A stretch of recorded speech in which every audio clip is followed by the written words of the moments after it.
Hi, I'm Demetra Kasimis. I'm a member of the Political Science Department and a 3CT faculty fellow. And it's my great pleasure to welcome you this afternoon to a new book salon for a discussion of Josephine McDonagh's marvelous new book, Literature in a Time of Migration, British Fiction and the Movement of People, 1815 to 1876, which was published by Oxford University Press in 2021.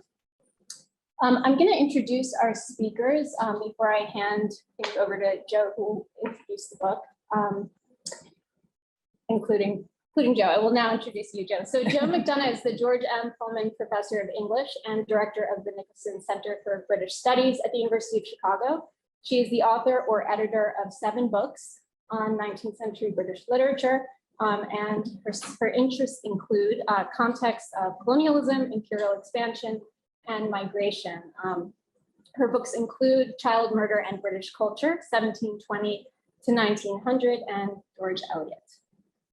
Deborah Cohen is Richard W. Leopold Professor of History at Northwestern University, where she teaches and writes primarily on modern Britain and its empire, though I know she's written publicly on a range of things. She is the author of 4 books, most recently Last Call at the Hotel Imperial, The Reporters Who Took on a World at War, and Family Secrets, Shame and Privacy in Modern Britain. Rajeswari Sunder Rajan is a scholar of feminist and post-colonial theory. She's visiting here this quarter, but was until recently Global Distinguished Professor at NYU. Her work explores the relationships between gender, post-colonialism, and culture, especially in the context of post-independence Indian nationalism, gender law and culture, and contemporary Indian literature. She is the author of several books, including, I'll just name 2 of them here, The Scandal of the State, Women, Law, and Citizenship in Post-Colonial India, and Real and Imagined Women, Gender, Culture, and Post-Colonialism. So now I will turn things over to you, Joe. Take a few minutes to just introduce the book, and then the 3 of us will offer some comments, and then we'll open things up to the audience, both here and I was gonna say at home, but let's see. Well, thanks very much, Demi, and thank you to 3CT for hosting this event, and thank you all for coming here in the room and in the Zoom room as well. And thanks to Yao, who's going to do the questions for Zoom people. But thank you especially to Deborah, Raji, and Dimi for agreeing to be on this panel. I'm honoured by your attention and nervously curious to know what you think. So I took a risk in inviting you, who are all experts outside my field, to comment. The book has an interdisciplinary ambition, but it's also a book in my field, and my field is 19th century British literary studies. So that's what I'd like to talk about in my introductory comments. But first I want to say a word about the cover image, which I'm quite proud of. It's a photograph of a sculpture by an Inuit artist called Joe Talirunuli, and the sculpture is called The Migration. It's out of my period, and it's also out of context. I know that, but I chose it for the way in which it frames a topic that's central to the book. So one of the things that I wanted to do is track the ways in which the colonial past redistributed ideas about the right to travel.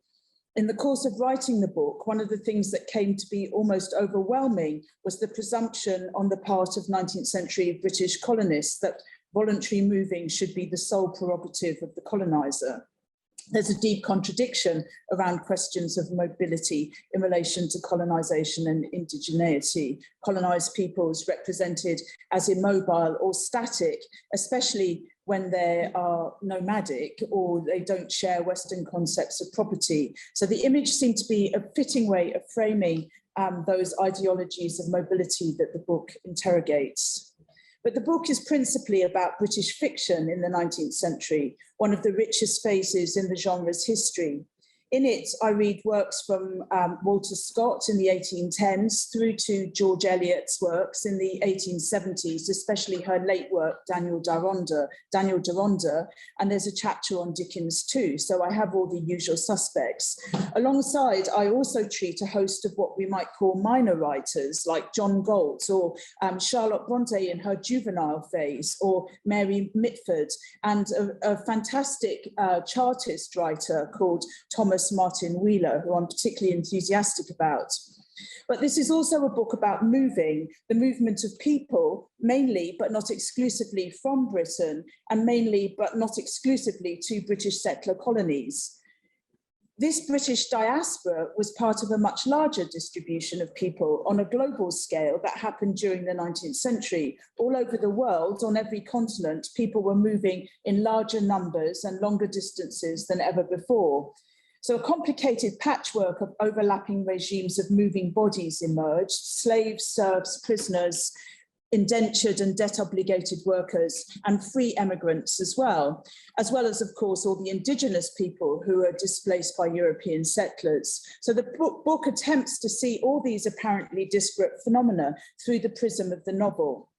But very paradoxically, English novels of this period are often read as having been impervious to the demographic transformations that were going on around them. Before Daniel Deronda, it seemed, there was no great emigration novel in the 19th century. On the contrary, when I first began working on the project, the novel's reputation was as an inward-looking provincial form, interested in maintaining local attachments and protecting national boundaries. Since then, there have been excellent studies that make an opposite case, but at that moment, the emphasis in criticism was on the novel as a genre that aspired to keep people in. If characters roamed overseas, it brought them back. It was a kind of imaginative repatriation service that delivered people to something like a village community at the end of the story. If it figured at all, human movement in novels was deemed to be something to be corrected or cancelled out. And this was partly because the dominant story about the novel that was told by critics revolved around nations. Even post-colonial critics who saw the novel as a colonial project, such as Edward Said or Patrick Brantlinger, they read it as a genre that liked to keep empire at arm's length. It was evident in subplots that helped the main business move along, but it's rarely central stage or plot critical. Little Emily hiked off to Australia in David Copperfield, or Mary and Jem writing home from Canada at the end of Mary Barton. Said points out that while references to empire in 19th century novels are aplenty, they're always at the margins, just about out of sight. And this constant pushing to the side, the persistent relegation, really intrigued me, that a wider world newly inhabited by Britons should be constantly hovering in people's domestic imaginations, but always in the background, always in the shadows, was both perplexing and tantalizing, and it made me wonder why. And then I started to wonder whether it was really true. Was this sidelining real, or were we just looking in the wrong way and at the wrong place? So if migration is not evident in novels, it certainly is evident all too clearly in the ambient print culture of the time. And realizing this is where my study started to take off. I noticed that if you look just to the side of the novel, you find a print sphere that's absolutely saturated with accounts of migration. In newspapers, magazines, pamphlets and books, gazetteers, handbills, posters, we encounter a thoroughgoing project of describing distant places of which the readers addressed are putative future inhabitants. This proleptic informational literature on migration included things like instructions for emigrants, information about travel, descriptions of environments, both hostile and friendly, emigration policy, maps of settlement, often interspersed with tables and charts and maps, and a frequent thing that I find quite fascinating, letters from supposedly real migrants. They were usually assemblages of other printed works, miscellanies of a type, and they cited each other relentlessly. I find them all fascinating things in themselves, but their proximity to works of fiction raised a set of questions about the apparent occlusion of mobility in fictional works of the same period, but also some possible answers.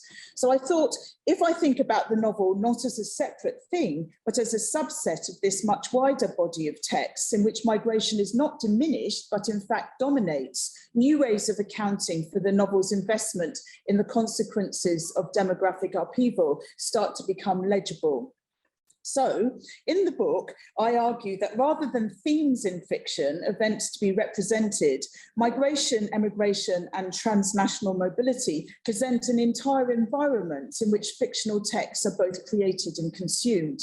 The global movement of people motivated new styles of publication and an intellectual and political nexus which recast the terms of literary discussion. It spawned new readerships, including subaltern readers locating in different regions of the world. This was a period in which the critical and commercial success of novelists like Scott, Dickens and Eliot was on a global scale.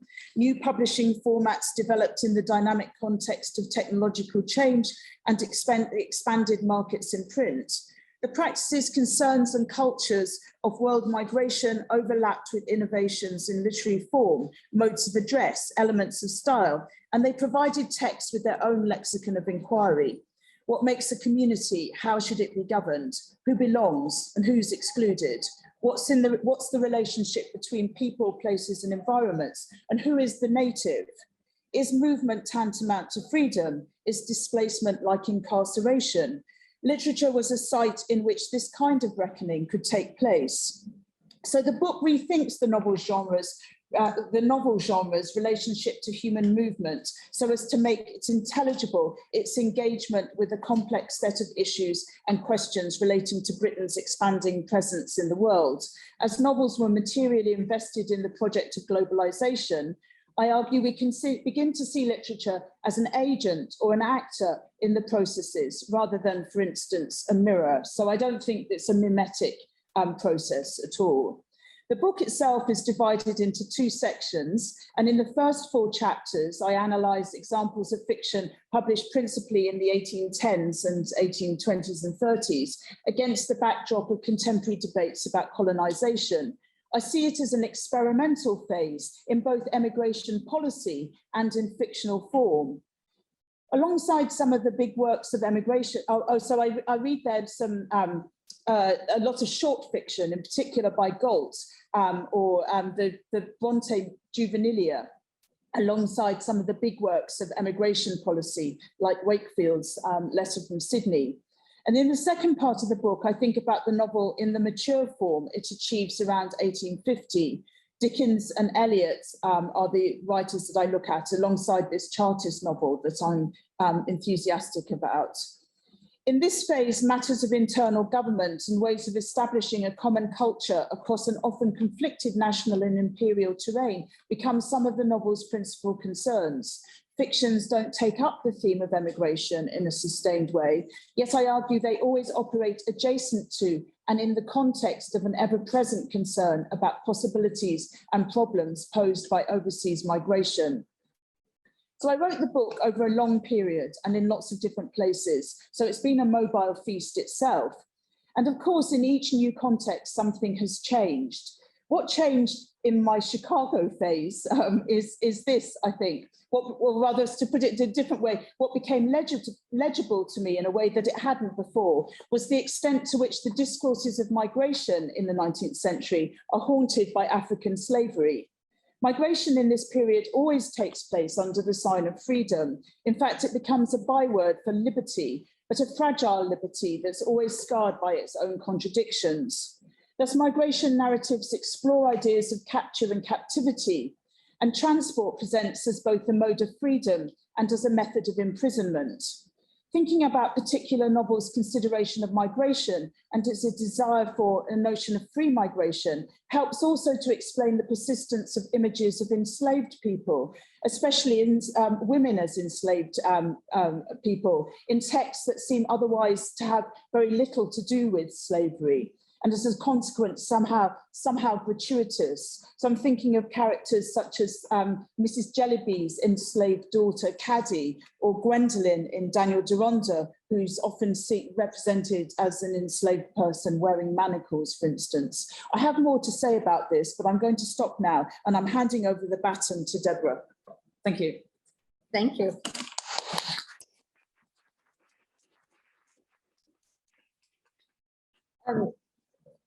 Thanks so much for having me on this panel. So if you're accustomed to thinking about the early to mid 19th century novel as the novelistic or the fictional instantiation of Little Englandness, Jo McDonagh is about to turn your Wardian case, that great Victorian object, upside down.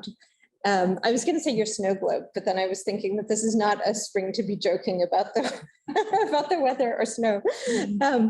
In this tour de force, McDonagh persuasively demonstrates that mobility, migration, and movement are at the heart both of 19th century literature and of culture.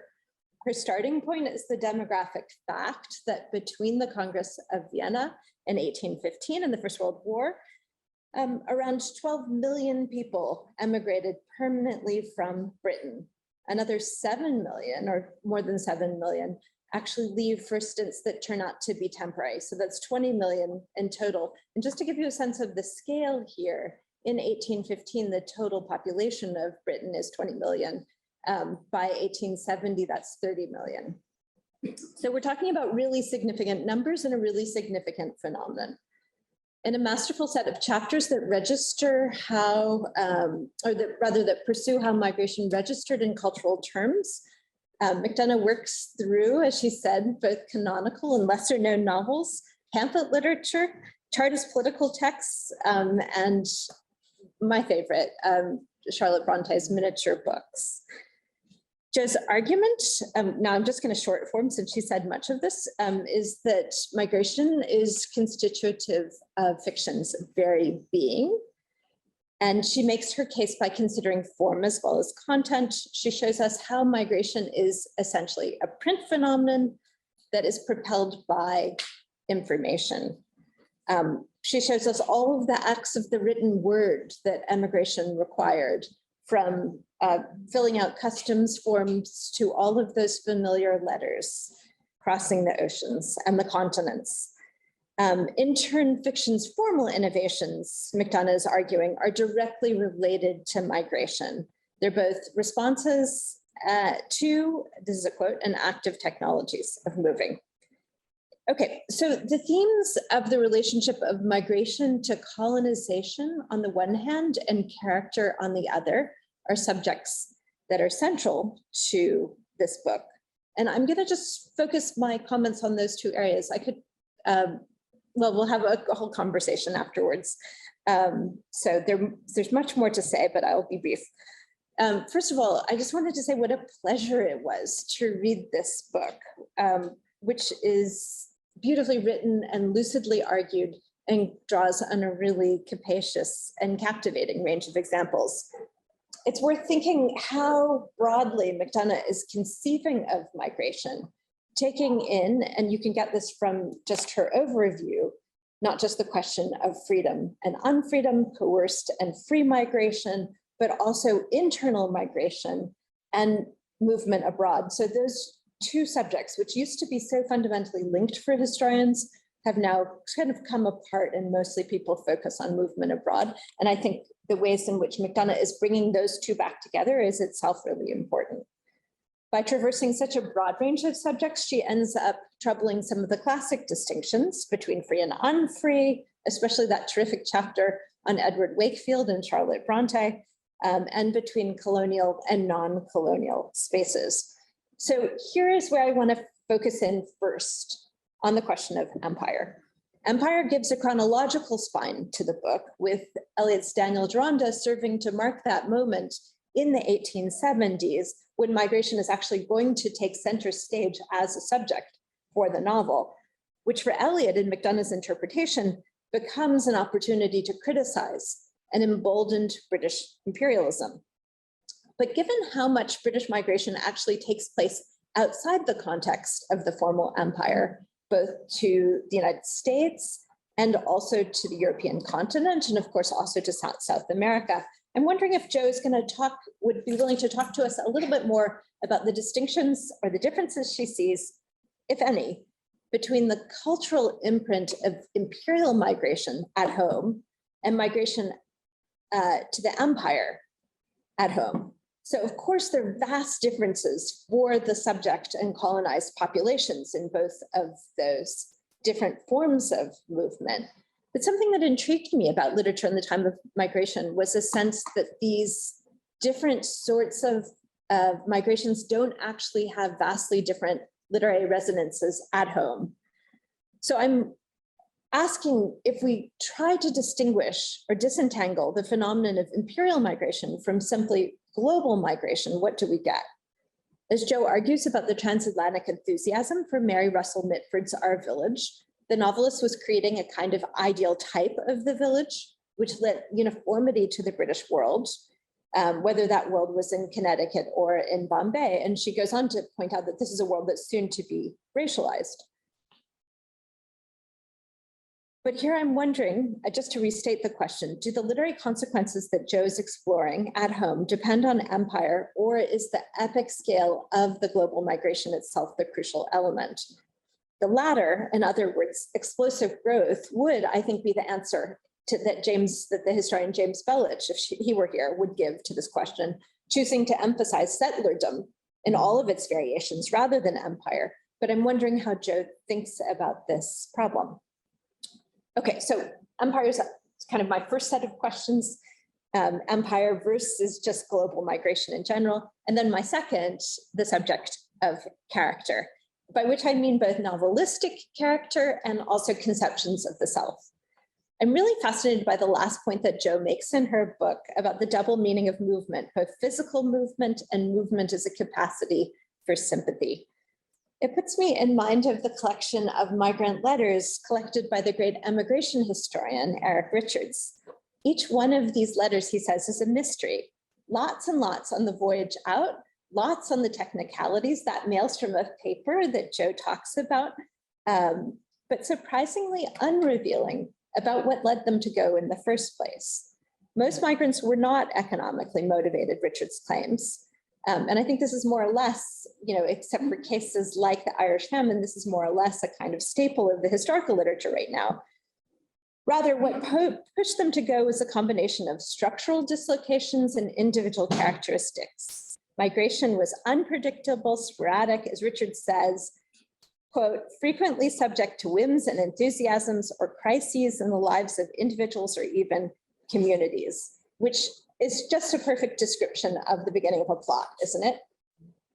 The metaphors that accumulated around 19th century immigration bolster the sense of impulsiveness and whim. They are oftentimes metaphors of irrationalities, frenzies, floods. So I'm hoping that Joe will say a little bit more to us about changing conceptions of character, as I said, both in the fictional sense, in the novel, but then also in terms of ideas of the self.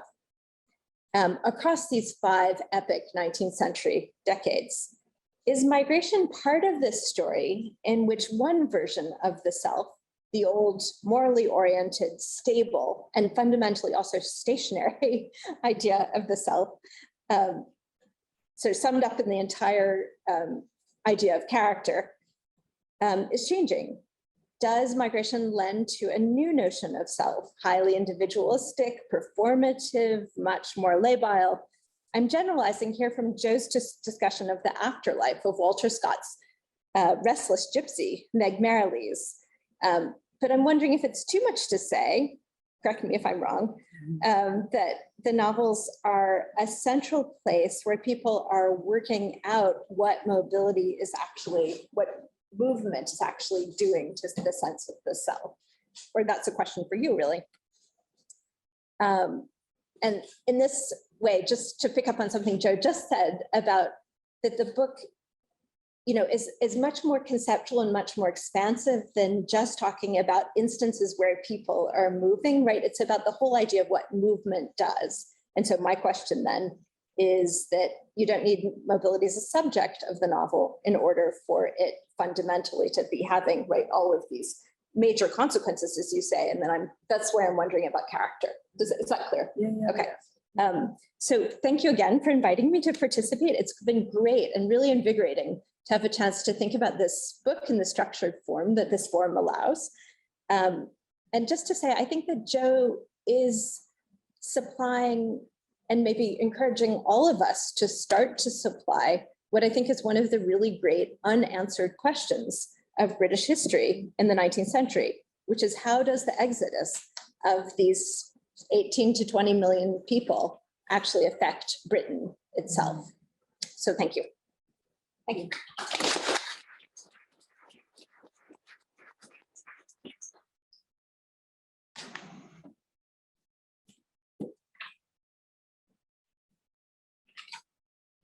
Thank you, Joe, for inviting me to be on this panel. I kind of invited myself, actually. Because I was so excited about the book, and it's been a long time in the making, and I've been watching it happen. And so I think I had a lot invested in the book, and seeing it has been such a delight and an honor, really, to be here talking about it today. And I'm going to cast myself in the role of a post-colonial scholar and critic for the purpose of this paper. Although there was a time when I had imagined I would be a Victorianist, but sort of got derailed along the way. But in Salman Rushdie's 1988 novel, The Satanic Verses, a character named Whiskey Sisodia, the film producer, makes the observation, and I won't try to imitate his grammar here, that I'm quoting, "The trouble with the English is that their history happened overseas, so they don't know what it means." Unquote. The history is referring to is, of course, that of the British Empire. Sisodia's criticism is not just clever and epigrammatic, it makes a point that has to do, in part, at least, with the representation, more correctly, the absence of representation of British colonial rule in Britain's colonies. Even the capacious 19th century British novel, it seemed, took little notice of empire. The colony is off stage when it merits a mention, and emigration is at best a hasty plot device for getting rid of inconvenient characters at a novel's end. As a post-colonial scholar, the literature of migration that I'm familiar with is the literature of emigration. The stories of guest workers, refugees, boat people, exiled intellectuals, those, in other words, who traveled and haven't stopped traveling from the former colonies to the Western metropole in search of opportunities. Stories set for the most part in the 20th century, in the aftermath of decolonization and the European wars. Literature in a time of migration gives us a different account, that of emigration, the movement of British people departing from their native land to settle the colonies, and further argues that this historical phenomenon is not only the pervasive context of British fiction from 1815 to 1876, but also viewed broadly as the movement of people, its very motor. The focus of this book adds a major new dimension to the question of migration, as well as to our understanding of the cultural production of the period. And it serves as a complement to post-colonial critical exploration of the same terrain. In the 1980s, around the same time as Rushdie wrote Satanic Verses, Edward Said and Gayatri Spivak, among others, had set out to discover the repressed traces of imperialism in the representation of social relations and self-fashioning in the canonical novels of the 19th century, Mansfield Park and Jane Eyre, respectively. Literature in a time of migration shifts the emphasis from viewing empire as conquest and domination to that of demographic movement. At the same time, it remains aware of and in continuous, if implicit, conversation with post-colonial perspectives on metropolitan culture and thought. There is an explicit acknowledgement of the debt owed to post-colonial scholarship in the invocation of Lisa Lau's book, The Intimacy of Four Continents, in 2015, whose different focus on coerced labor migration from Africa and Asia nevertheless gives a critic of British literature, and I quote, a sense of the messiness and contingency of the scenes of coercion and the uneven ground in which ideas about freedom and equality were adjusted. This sense of the ideological ground of colonialism is hardly ever absent in the analysis of the corpus of representative text that Joe undertakes in the book. We are led to understand that the immigration of large numbers of the British people to Australia and Canada, numbering almost 10 million, I don't know if these figures kind of fit with each other, rebellion between 1815 and 1914 was largely a response to the perception of problems such as surplus population, unemployment, and worker unrest internal to Britain, rather than a conscious project of world domination.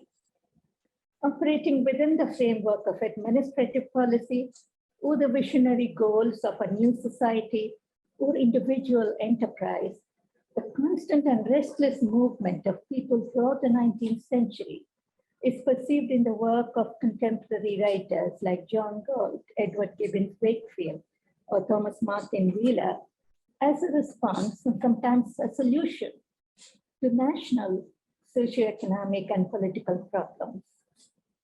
Rarely does the arrival of the British in their colonies appear in the form of the colonial encounter or territorial conquest or the civilizing mission that it was in the administered colonies of Africa and Asia.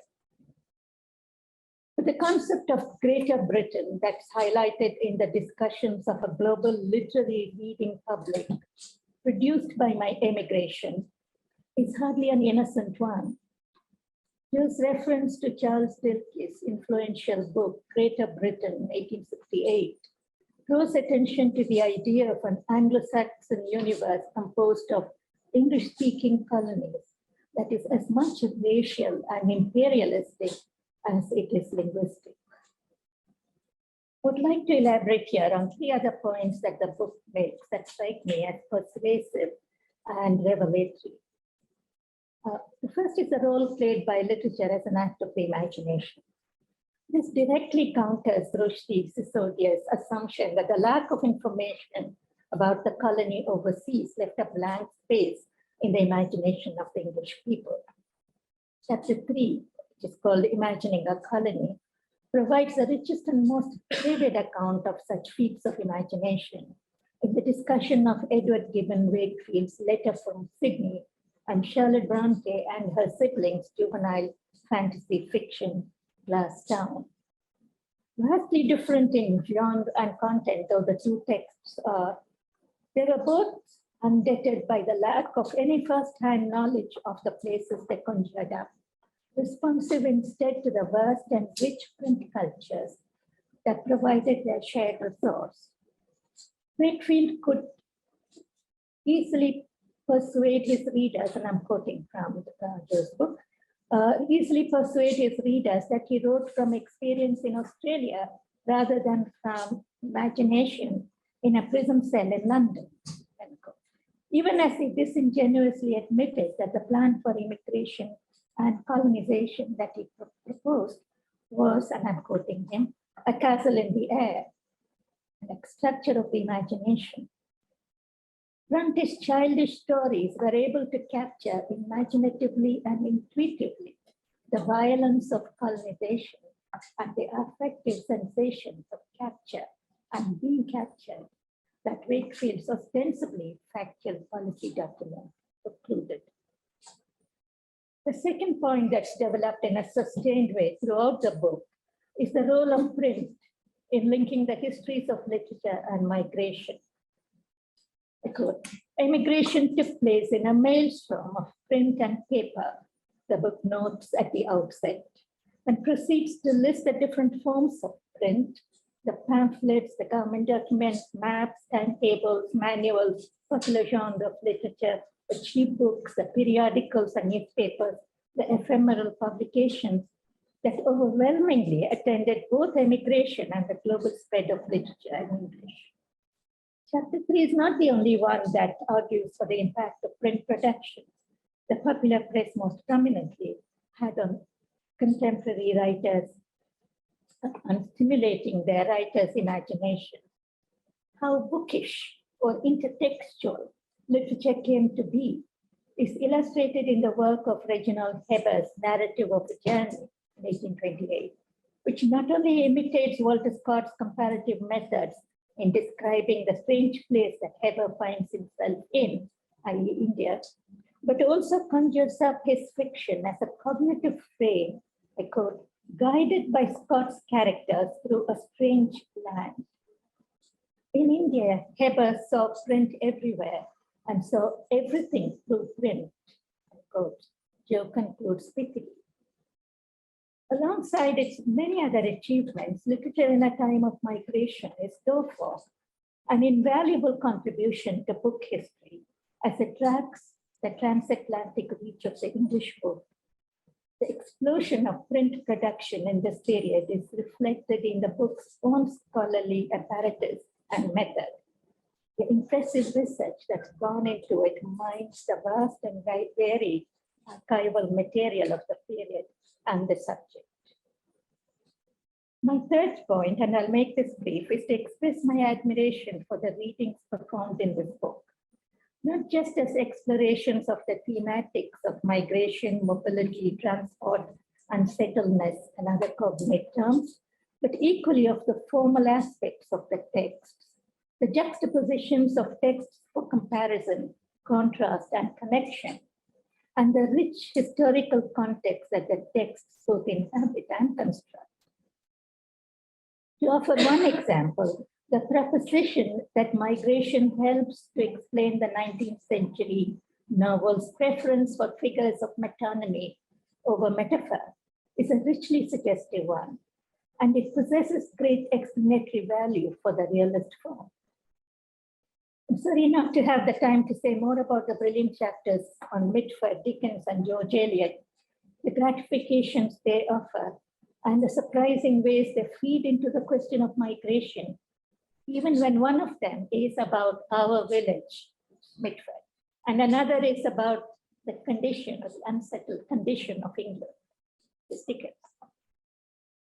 Jo says in the book's introduction that she sees the novel in this period as an inquiry, and that's the word that she's quoting from Isabel Armstrong, an inquiry into mass mobility, a serious and multifaceted engagement with it, rather than as complicit with a rapidly, I'm quoting again, accelerating imperialist process, unquote, as Edward Said did in Culture and Imperialism in 1993.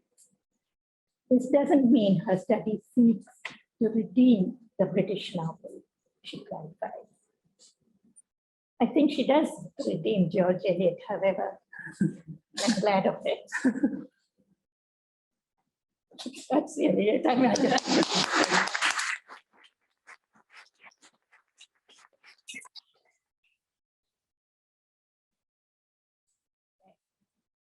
I learned a tremendous amount from this book. It was such a joy to read, and I share everything, all the praise that my fellow commentators have offered. Jo's book is fascinating. It's incredibly erudite, and it ends with this line.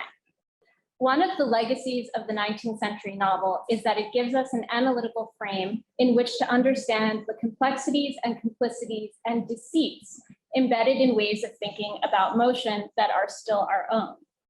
And in my remarks, I wanted to maybe pull out a couple of these complexities that I found most striking, and really open up the conversations. We can think about what their afterlives might be, and how the particular analytic frame of the 19th century novel, as Jo represents it, casts light on these enduring questions around mobility, and two of which I think are actually, of course, even older than the 19th century. And here I work mostly on ancient Greek political thought and migration in that context. So some of my comments are kind of motivated by that. So as you've already heard, the book charts this extraordinarily complex landscape of texts, concepts, policies, and practices. At the most basic level, Jo is writing against the general presumption that 19th century British fiction is only instrumentally interested in, if it is interested at all, in transnational mobility.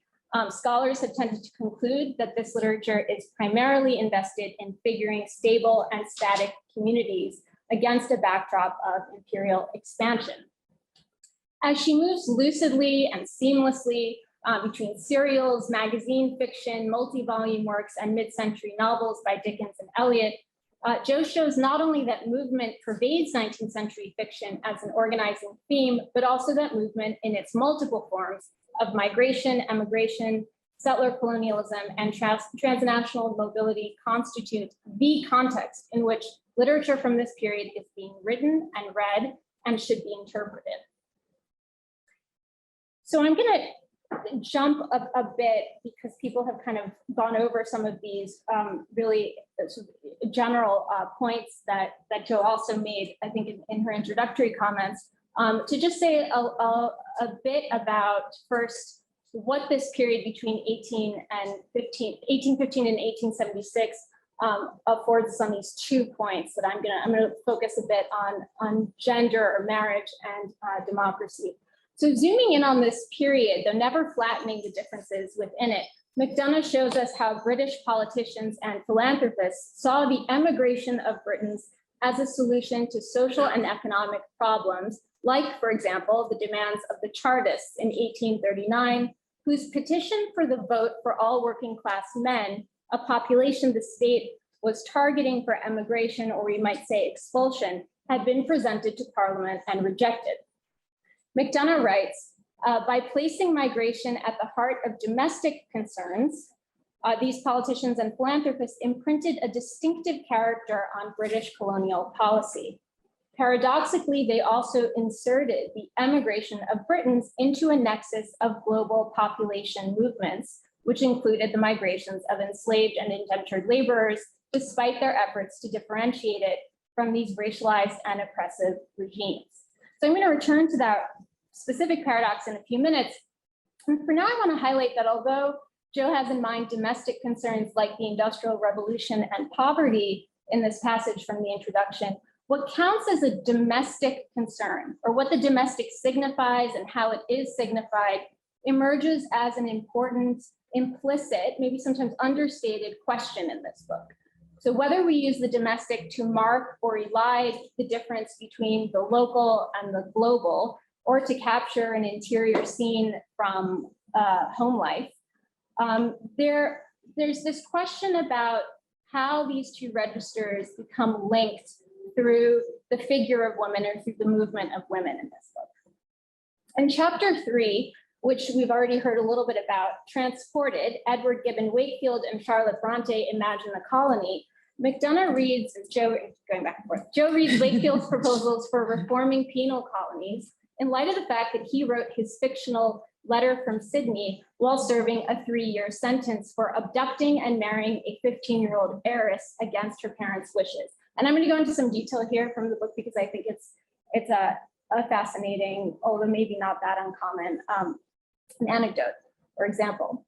So although his abduction of Ellen Turner, a young woman he had never met, is routinely treated as incidental to his colonization plan, which proposed the movement of free labor, Jo sees that the theme of capture runs through his work and life and can be used to bring out the less salutary measures on which penal reform depended.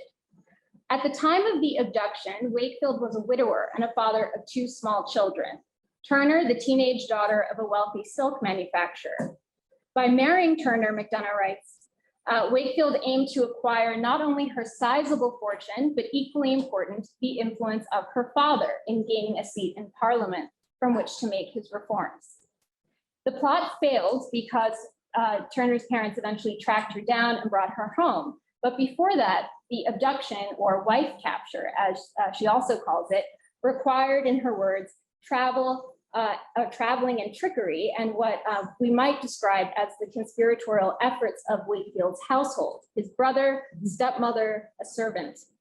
Wakefield and brother turn up in a carriage at Turner's boarding school with a forged letter saying that her mother was ill and that she must return home to the family estate. Once inside the carriage, Wakefield offers a different lie, that her father's business was failing and that the only hope of recovery for the family's finances was for her to marry him. From Liverpool to Manchester, the travelers eventually end up in Gretna Green, where Ellen and Edward are married. But after 5 days of traveling, with some more stops along the way, Ellen is ultimately liberated, in Jo's words, by her family who find them in Calais. Wakefield would later claim that the union had been built on, quote unquote, true sentiment and even respect. The girl's desire for Wakefield was ignited, it seems, in and by their movement in a confining carriage across space. Joe remarks that Wakefield's history of white capture is bizarre as a prelude to the letter from Sydney, since he had hoped that the kidnapping, as I mentioned, would help him acquire the political status or power that he would need to reform forced movements.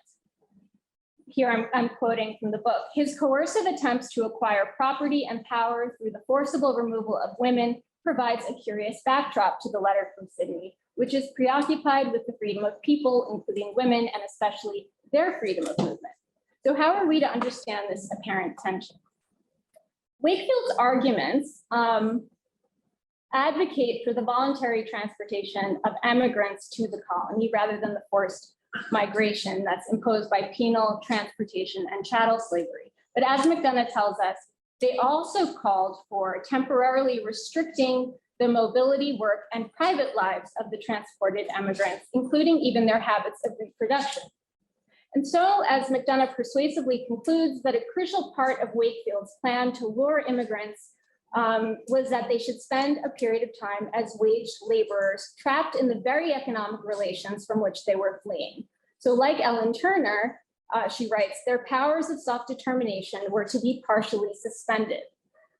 Insofar as Wakefield's proposals also depended on the marriage and sexual reproduction of working class immigrants to people the land, build its workforce, and construct the states, this is Joe's language, we can think of his colonization plan as itself a kind of marriage plot.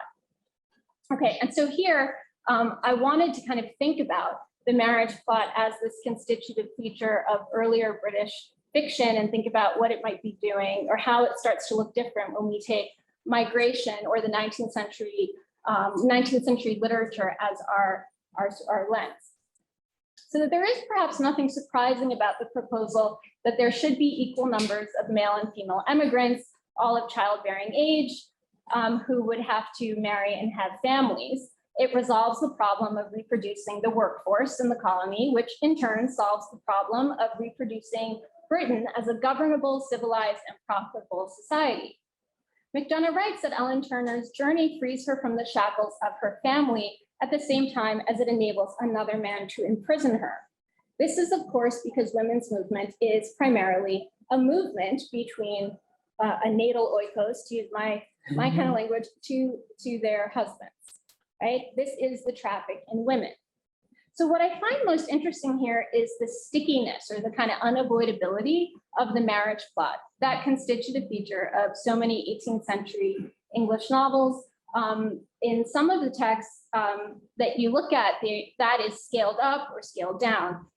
So if we can say that the novel is about this movement, the novel in general, however kind of constricted of women from one home to another, then I wonder what you think, what you think is unique about the marriage plot as it appears in these different, because it is there in different forms throughout the book, through the different texts that you look at.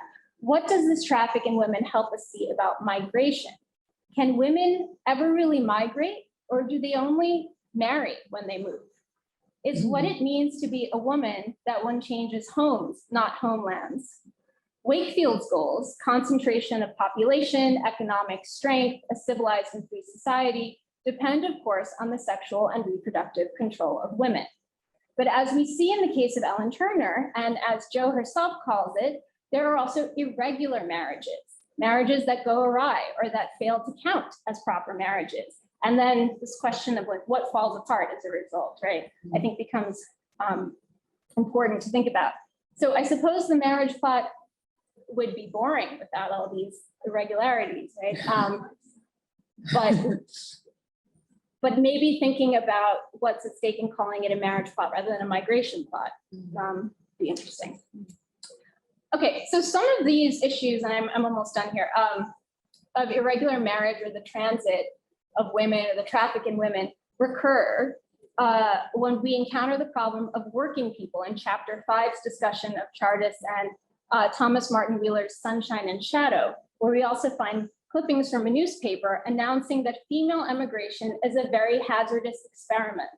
And I wondered how new it is. What an experiment in what? In the movement, just if you wanted to elaborate on it. I mean, it's kind of a disingenuous question. I know what they mean, but it is about the the dangerous movement of women who are traveling in mixed company, right? So to kind of keep going with the working class theme that is developed in chapter 5, you note that in the mid-19th century bourgeois novel, there's a kind of fondness for the marriage plot. The protagonist's appropriation of land as property through marriage and family inheritance is central to the plot's resolution. In contrast, the Chartists who are writing in this period see the issue of land ownership in terms of the long history of the exclusion and impoverishment of working people. Over time, Joe shows writers like Wheeler develop an interest in promoting British land reform, the agrarian movement, as a solution to the problems of industrialization. He turns to fiction and adopts the colony as a paradigm for domestic reform. Wheeler constructs then what Joe calls a democratic vision out of the Chartist colony. His idea of restoring land to the people draws inspiration. Its model is from this kind of imperial expansion. And it sounded to me like democratic here stands for employment, nourishment, prosperity. These are things that you say, but not formalized political power. And so I had a couple of questions. If the Chartists are forced into abandoning their demands for full political inclusion, or the vote, is it because the inclusion, this is really because of the ignorance I'm asking this question, is it because the inclusion of the working class would have in some way jeopardized this colonialism? What political project does exactly, besides the kind of aristocratic form of government, does it start to threaten? Like, how is it that colonial wealth is being amassed and managed in a way that the inclusion of the working class would have threatened or changed? So would democracy in this context have materially altered or subverted the project of settler colonialism, put it in different terms? Because after the Chartist defeat, settler colonialism not only remains, it becomes the metaphor or the necessary mechanism for a political vision that the Chartists have, not of, I mean, I want to talk about this, not of democratic citizenship exactly, but of what you call occupation, or what he calls occupation. And so it just made me wonder whether the suppression of democracy here actually depends on colonialism, or if what the relationship really between these two things are. But thank you. I loved reading this book. It is a tremendous achievement. Thank you.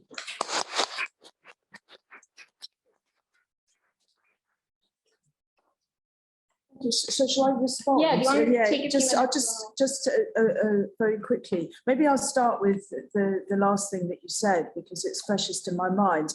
And what I think is happening is that the land reform phase of Chartism is basically because the struggle for universal male suffrage has failed, actually. Right. So it's a kind of compensation. It's what you can do if you can't get the vote. And it's interesting that the thing that really fascinated me about it was that that kind of failure was thought through in terms of colonial settlements and colonial emigration, when the colonial emigration was just one of the things that Chartists were very particularly concerned about. It was one of the things that really got people going, was the idea that the working classes were being expelled and forcibly removed to Australia. So it's actually a rather astonishing turnaround. And the story about the land plan is very muddled one, but it's a fascinating one, because it all depends on gambling. Actually, it's a lottery program, so that people were buying shares in colonies which could not possibly be hoped to be financed properly, and so the whole thing collapsed within a few in a few years, actually. In fact, Deborah probably knows more about Chartist colonies. No, I I learned whatever I knew right here. But it was a really fascinating thing. And then just to track back to the marriage plot, I mean, the thing that I'm thinking is that actually when Wheeler writes his novel, is not a marriage plot novel, actually. And so in some ways that I think the land plan experiment that he became, actually, he was a great advocate for, and he was one of the great organizers of. I mean, that it seems to me that this was great failure, really, but his novel was his huge achievement of his lifetime, really. Although, I mean, in some ways it wasn't really an achievement because it was just published in the morning in the Northern Star, just on a weekly basis, just very, very ephemeral, and was not published again until quite recently in an academic. So it had to, I mean, it wasn't a bestseller in any sense, and it's probably not the case that many people read it. I can't really imagine people huddling around it in bars and libraries and what have you across England. But nevertheless, I think it's a very fine novel, but it's fascinating for the way that it imagines futures that don't involve settling, actually. It's kind of picaresque, really. And also, I mean, he marries different people and kind of leaves them behind totally amicably. It's very kind of, it's a heartwarming novel for their times. And so that would seem to me that would be an instance where the marriage plot isn't being evoked at all. But the thing that is so characteristic of the bourgeois novel in the period that I'm thinking about is that it's the marriage plot over and over again, and it usually involves marriage, regeneration, and land ownership, and even if not land ownership, but then definitely a settled relationship to a territory, a bounded territory. So it seems to be working in a particular way. Could you call it the migration plot? I think you might be able to call it the settlement plot, and that would kind of work, actually, and that would be an interesting way to talk about it.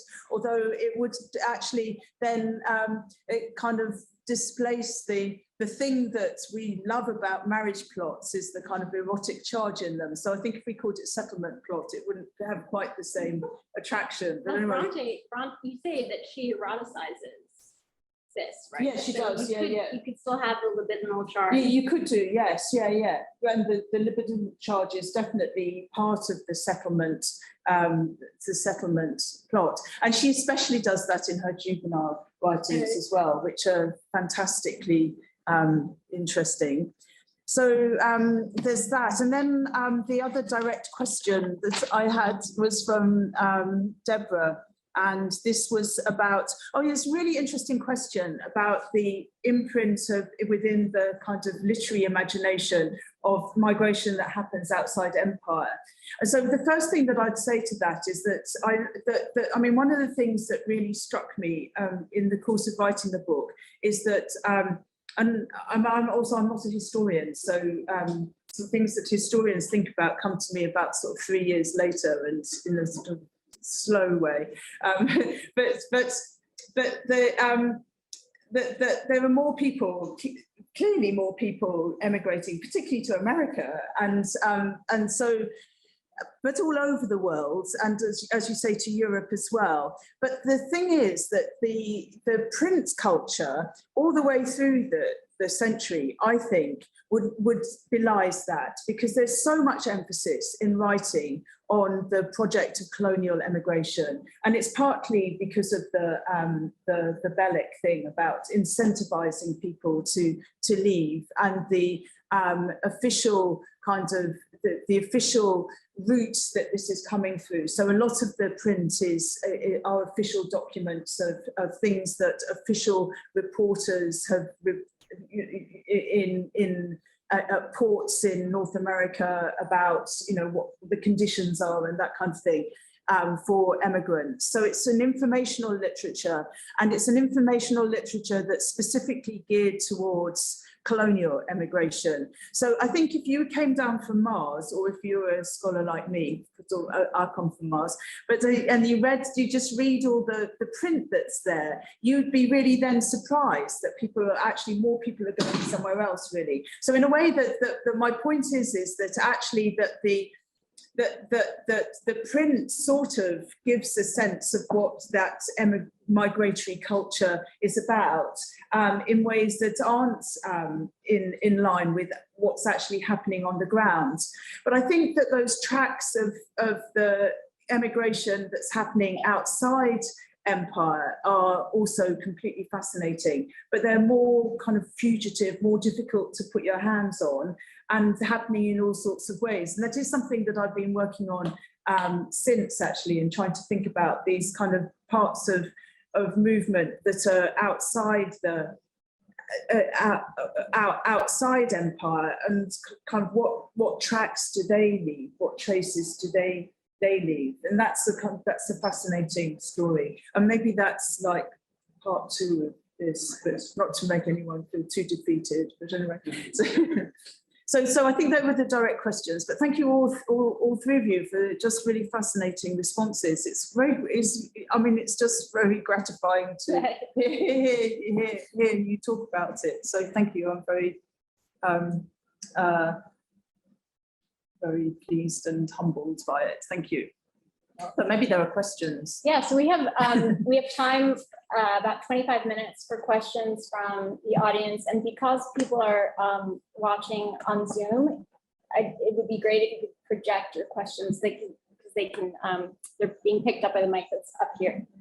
So, floor is open.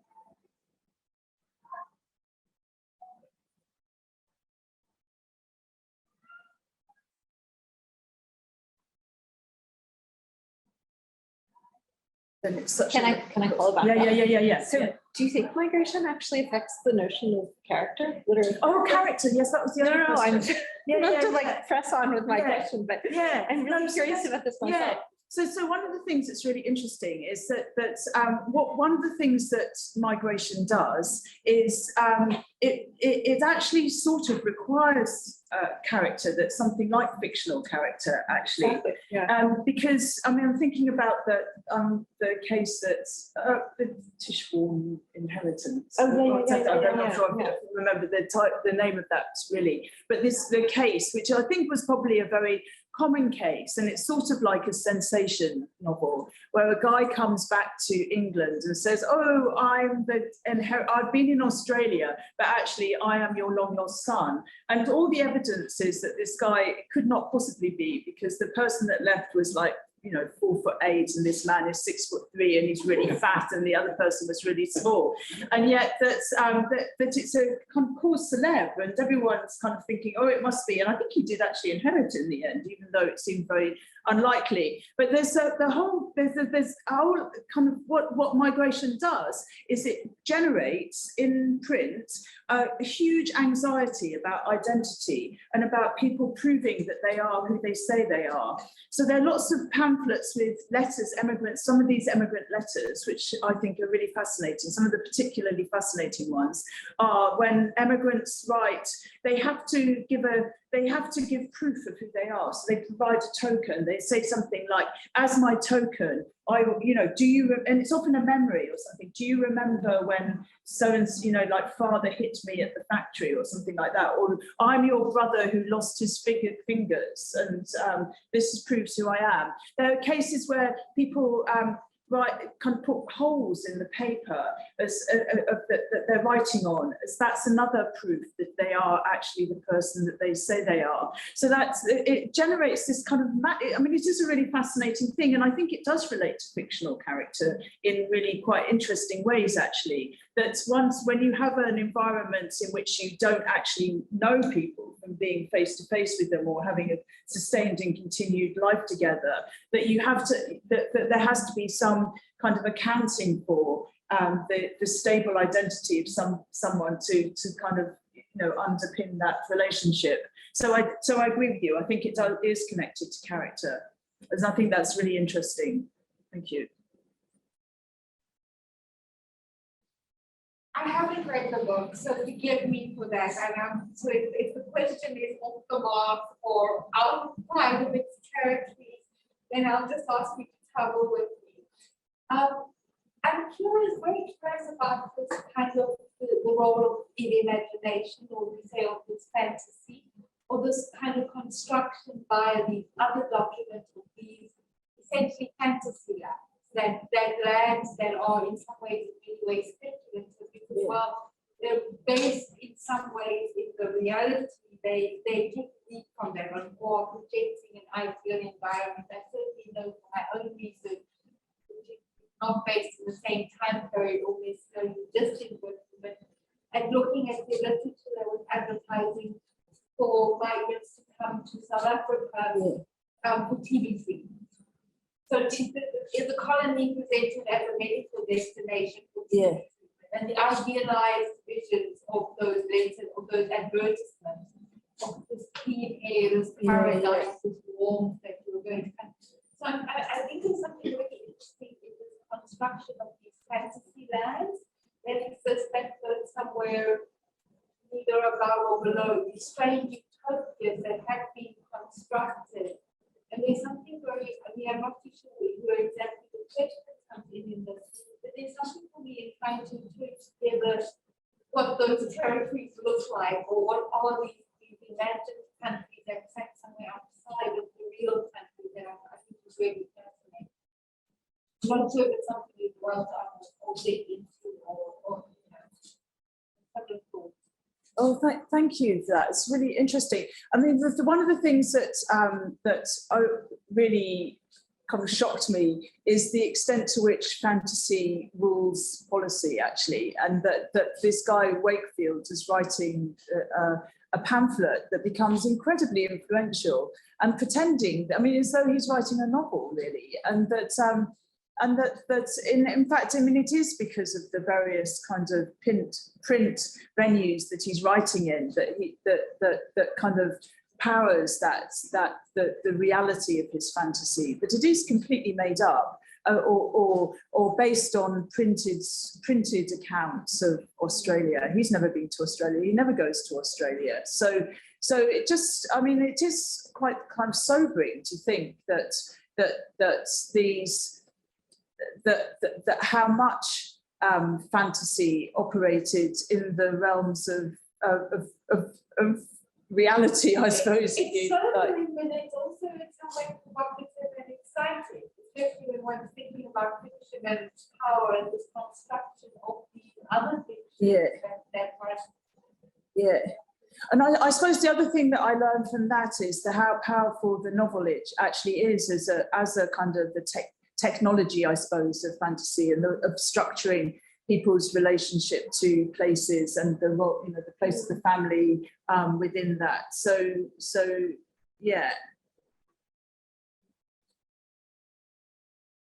I had a question connected to Deborah asked about character. I was thinking about the character of emigrants, what characteristics an emigrant should be expected to have. Because the colonial governments like Australia want to attract immigrants, want ideal settlements, people who are going to be building blocks in communities, people who are going to become rioters, become members of a franchise, citizens, people become citizens.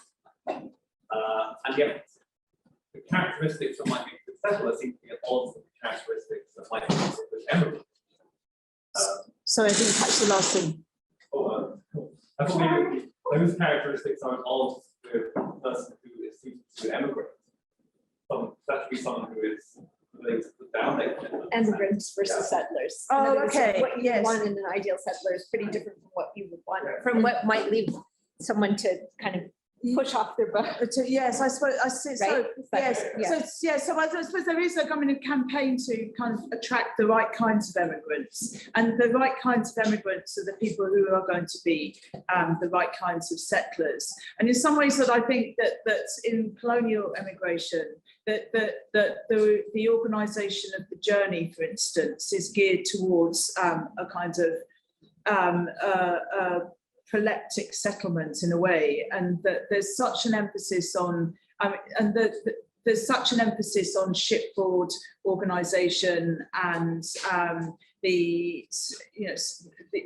where people are allowed to sleep, where their families are allowed to sleep, the regularity of the day, where you can go in certain times, places for exercise, the regulation of food. It's an extraordinarily kind of biopoliticalized, that's not a word, but anyway, a kind of process really, of which the doctor looks, the ship surgeon is the person in charge. And so I think that in colonial emigration, that the emigrant, the good emigrant is also the good settler. Yeah. And so I suppose that, I mean, the realities of that might be something else as well, because you need a feckless person who's willing to leave home to actually up sticks and go. Yeah, that's an interesting point. There's another question. So Lee. Oh, yeah. I was curious about I want to ask about form. And you say one of the things in the book is that literary form of the time is usually porous. Sorry. Literary form in this moment of mass migration is unusually porous. Oh yeah. In that sort of, the forms of closure and the boundaries of fictionality that we usually associate with novel, especially the well-made novel, maybe towards the end of the 19th century, are much more in flux or transgressed in an earlier moment, which is linked, which becomes a formal link for you to this idea of migration or open borders or something.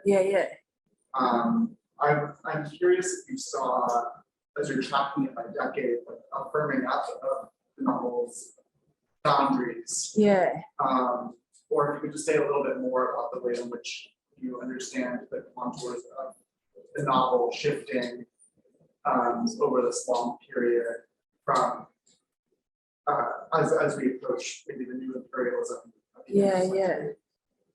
No, that's a really interesting question. I suppose that what I found was that in the 1850s seems to be a bit of a turning point where, I mean, this is the standard history of the Victorian novel. It's around 1850 it becomes, that's when you can get these great novels that are kind of present the nation as a system, as in Bleak House or in Middlemarch or some, the great kind of imagining of of society within a national context. And I think that I don't depart from that. I think that that is true. What intrigued me was that I am quite fascinated by the earlier decades, actually, where I think things are much more in flux than they are by the 1850s. But partly because print technology is kind of wild in those decades, and they're trying out different kinds of formats, and those different formats produce different kinds of narratives. But it's also, for me, what started to become fascinating with this is the period in which there's much more kind of discussion about, what kinds of colonization are going to work, and why do we want different kinds of colonization? So there's a sort of element of experiment, I suppose, within those earlier decades that I think is sort of parallel between the two, and that then I suppose what's to return to your, so I suppose that actually comes back to your question about in what sense was it an experiment when this has been happening a long time? I suppose that's in sort of late 1840s, and that people do think that colonization is an experiment. Actually, it's sending people away and seeing what happens to a certain extent. But I think that actually by the 50s, then that becomes rather more stabilized, and that is then that matched by this much kind of larger vision of within the novel. I'm not sure I'm answering the question, actually. I've sort of got lost in my thoughts. I mean, I think you've answered it, except maybe I'm curious maybe in what ways you see the porousness playing out. Oh, the porousness of the novel form, or maybe you're more interested in serial, like the Yeah. serial form. Yeah, those earlier decades. yeah. Well, the serial form carries on through the later decades as well, and it's obviously it's a kind of a big thing. And the big thing in the 1860s is the invention of sensation fiction, which I think has a kind of relationship to the kind of globalization that is being encountered. I suppose one of the other things that became important to me was the fact that something I mentioned in the introduction, but it's sort of really fascinating. So when Cross is talking about George Eliot, his wife, in her obituary, that he and Cross himself is a great kind of Greater Britain advocate himself. But he talks about how she really made her money, how important it was for her that her novels are selling in the settler colonies. So economically, it's a driving force for the novel that there are these new markets that are all around the world. It outweighs the financial importance of the home market, actually. So I suppose that was something that I was trying to think about in the way in which the big novel imagines the nation as something that is always kind of facing up to the porousness of its boundaries in some ways. That isn't really thinking about the porousness of text, but I'm going to think more about that. Are there questions on Zoom? Yeah. Okay. Just got one question. I'm going to take my mask off. Got a question that asks about language. So I'm just going to read directly. Now that we find ourselves in a global migration of knowledge and mind in a shrinking world, where do we see we are heading in terms of English as a migratory language or a migrant's language? Okay. So, well, I think English has been a migrant's language for forever, really, for as long as British people or English speakers have been going around the globe. English has been a migrant's language. I suppose now that it has less omnipotence than it has been able to claim in the past, and so its power is diminished in some way, that is becoming a minority. I don't think it's fair to say it's becoming a minority language, but I'm not sure I'm answering the question. Okay.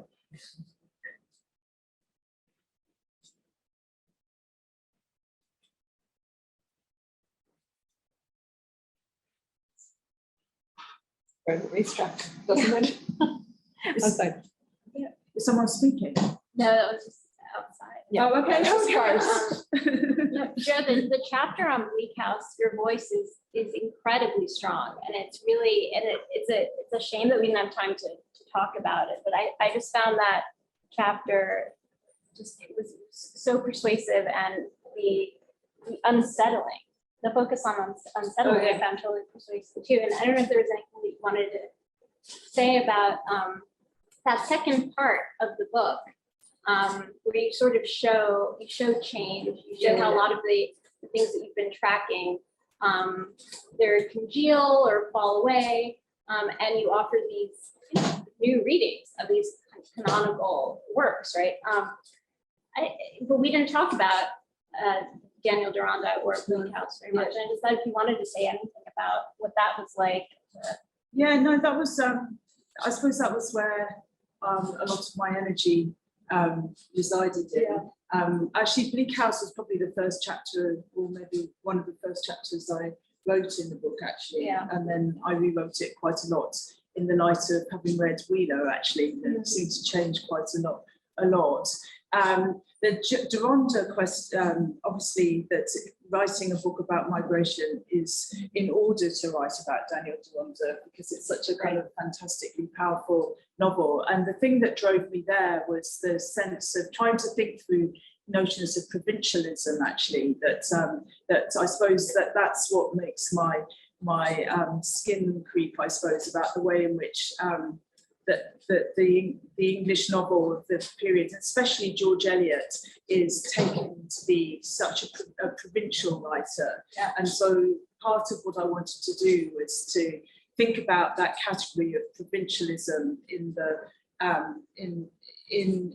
within a global context. I think provincialism is a kind of, it operates as a global category. So that's what I was trying to do there. Yeah. Maybe we should have a drink now. Yeah. Yeah. Please join me in congratulating the show, and thank you to the panelists. Oh, thank you.